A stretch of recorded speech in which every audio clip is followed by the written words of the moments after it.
Bariki mara baada ya jana kupata ushindi katika mchezo wa kwanza katika michuano ya LBA dhidi ya KUT, hatimaye amerejea tena mazoezini katika uwanja wa mazoezi. Moja kwa moja tuambie mazoezi yameendaje kwa siku hii ya leo?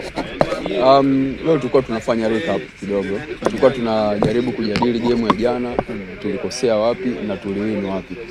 Kwa hiyo tulifanya tu maongezi kidogo na wachezaji na benches pia kuangalia na sisi madhaifu yetu yalikuwa wapi na tumeweza kurekebisha kila kitu.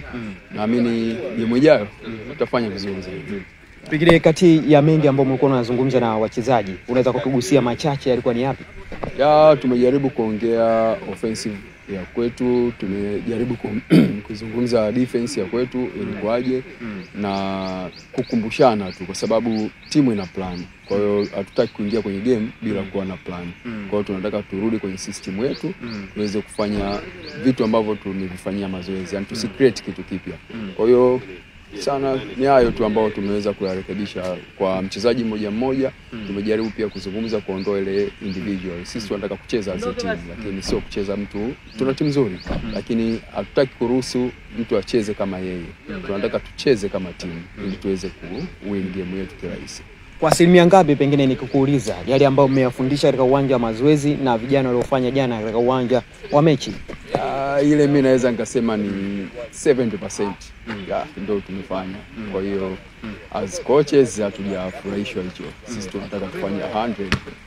Ndio malengo yetu. Kwa hiyo wachezaji wamesikiliza na wao pia wametoa ya kwao, wamezungumza na sisi tumeyapokea na sisi tumewapa ya kwetu, wameyapokea. Kwa hiyo tutafanya vizuri zaidi. Sasa hivi katika mkoa wa Dar es Salaam kuna hali ya mvua. Pengine hii hali ikiendelea hivi na athari kiasi gani, kwa sababu wachezaji watakosa kufanya mazoezi na michezo ni migumu katika ligi ya LBA? Pengine italeta athari gani hasa kwenu?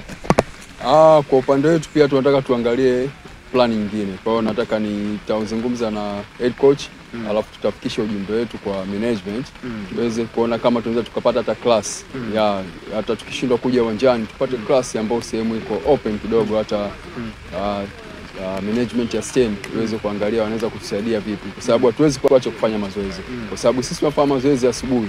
Let's say imenyesha asubuhi, imenyesha jioni, alafu for a week itakuwa ni hasara kubwa sana kwetu, hasara kubwa sana kwa wachezaji. Kwa hiyo hicho kitu tunataka tuzungumze leo na head coach, tuweze kukiweka sawa, alafu tupate darasa ambao sisi tuweza tukafanya mazoezi yetu tukiwa darasani, kuzungumza na kufanya kwa vitendo. Inawezekana.